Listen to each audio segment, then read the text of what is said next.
Ang DBM natin galing doon. Let's go to the other issues I put the topic on. Okay, terrorism. What do you think about the ongoing terrorism threat that has hit the country and it's telling everybody, hey, don't go to Manila, we've got issues. I thought tapos na yung Luneta bus siege. I guess we're getting hit all over again. Do you think this is something we should worry about? Because, well, you know, it started with the bombs that they caught, diba? The PLEM or something, the new kind of powdered bomb that can be transported on air. Nahuli nila sa Amerika galing sa Yemen. Doon naman ang issues eh. Pero international lumabas yung warning eh. But maybe SOP lang yan, standards lang yan. Are we reacting? If you are referring to the statements of these two, there are alarm bells that have gone all over the city about let's people start on the statements of the two surrogates of the Western interest. These Asians who would not want to be identified as Asians because they are white men. The New Zealanders and Australians. No? Correct. They made that statement, and that statement by itself is a terroristic statement. Trying to terrorize. Yan ang magaling kay Dr. Grego yan. Inanalyze kagad, binira kagad eh. Sige. They're trying to terrorize their own nationals not to come to the Philippines, not to spend their dollars in our country. Why? Because they are basically loyal to the Western interest because of their membership of the British Commonwealth of Nations. Imagine that they are aligned with Malaysia.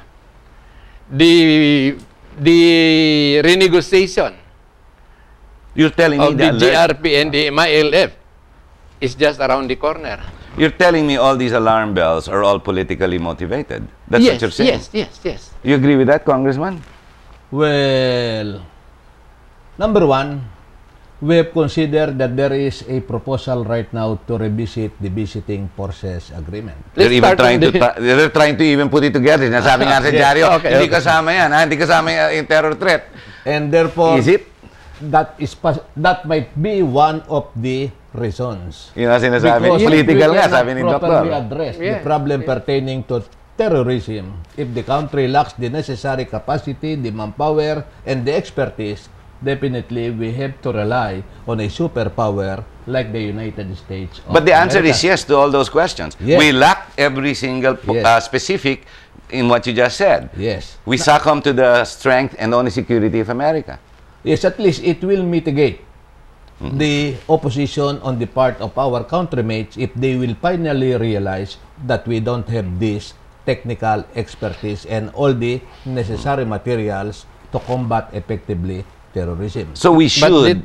But the thing, PD, is the U.S. is on the side of the MILF. Lumalalim to.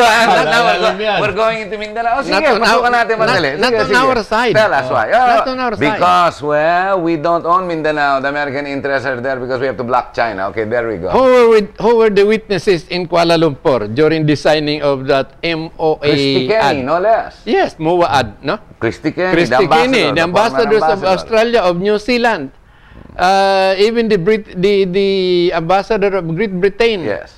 Was a witness there. The Canadian ambassador was there. Why? Because they want that the United States should be able to get a piece of realty from Mindanao for their bases. And who is guaranteeing them that? The MILF. Pero mababara yan pagdating. Kasi mag-charter change ka pa niyan eh. You cannot change the Constitution. Ang tawag dyan, babarahin ka at the end of the day. But yes, you're right about the American interest in Mindanao. Yes, but that could be evaded under the principle of executive agreement. Hindi na magdadaan yan sa Pwede ba kayo bypass? Well, it would be a little bit of doubtful constitutional. Malakas ang Congress pagdating dyan. That a case would be filed before the Supreme Court questioning that executive agreement. Granting, but just to get away from the ratification power of the Senate when it comes to ano mas matapang? Executive agreement? Executive agreement? Kaya ba can they overpower Congress? So only Congress really has this power. The visiting forces agreement was well, that's an executive agreement. Yeah, executive agreement that did not pass through this ratification of the Senate anymore. Yes, because it is not a treaty. Because it's not a treaty. It is an agreement. Yes, executive agreement. Just the same. It is a treaty. But anyway, Anyway, So, who on that will be terrorist- benefiting on this issuance of terrorism statement? America. It's Malaysia and America. But is the terror threat only in the Philippines? Is it not all over Southeast Asia anyway? We're taking it too bluntly so much so we put it in the front pages. Well, yes, that is true, but we are concerned with the biggest terroristic activity that will happen in this country. Because even if there is no bombing, we are now being terrorized. Look at this BFA. This is a visiting permanent agreement already. Recurring kasi, no? Yes, if you see the runway being constructed in Sarangani now, it's a 50-inch, the Permanent, highway is only up to 8 inches, di ba?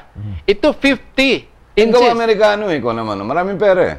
Because the Hindi purpose kinukurakot of that is to accommodate a 100,000 tonner plane fully loaded with multi-megaton bombs. Hindi lulubog yan. Why? Because this is in anticipation of the military base that they're expecting from our government. It's amazing how far you can go with just one subject and how you can look at it in different points of views.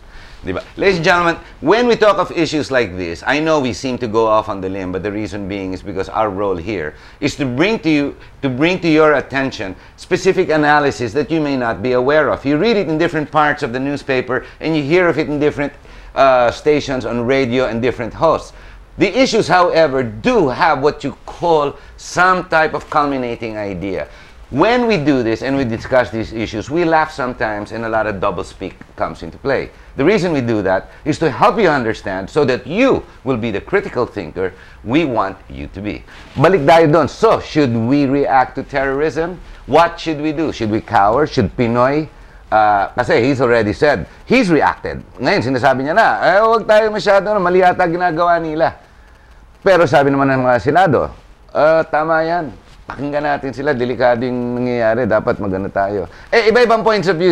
On the terrorism itself, on the warning, not necessarily the bigger implication, which is Mindanao, the US, which is, you're right. Yeah. Tama ka doon. But to discuss that, mabahabang issue yan eh. What should we do with the terror threats? I would accept rather it. say that we ignore Tama, this threat. ganun din. Di one and the same kayo ni President After all, Noy. this Pinoy. is just... did he already say that? Yes, it's already come on the paper. Maski siya, ignore. Huwag masyad. Well, of course, Bertie Lim, no? Tourism. Kasi hindi naman daw tayo apektuhan. But then again, you've got all the balikbayans that are coming in at this time of the year. I don't think we can really stop that. Yes. Incidentally, all the money is coming in. Okay. Again.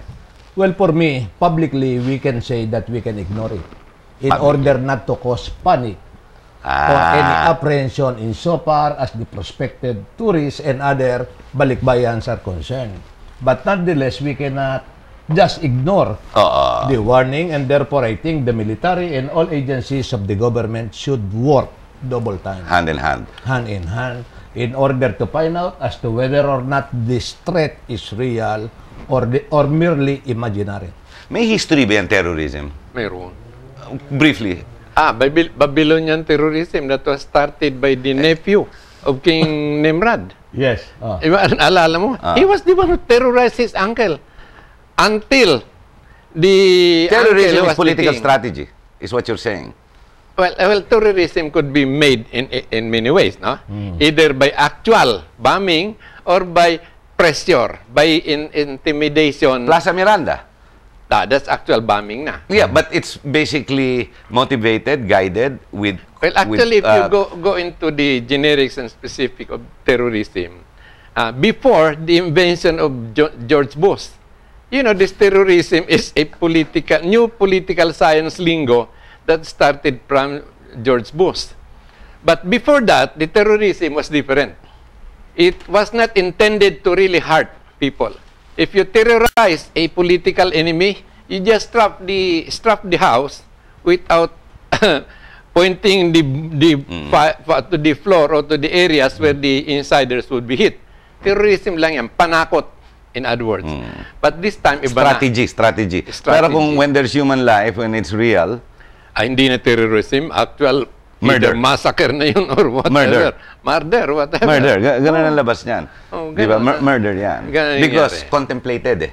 Yes. Intentional. Yes. For specific strategy.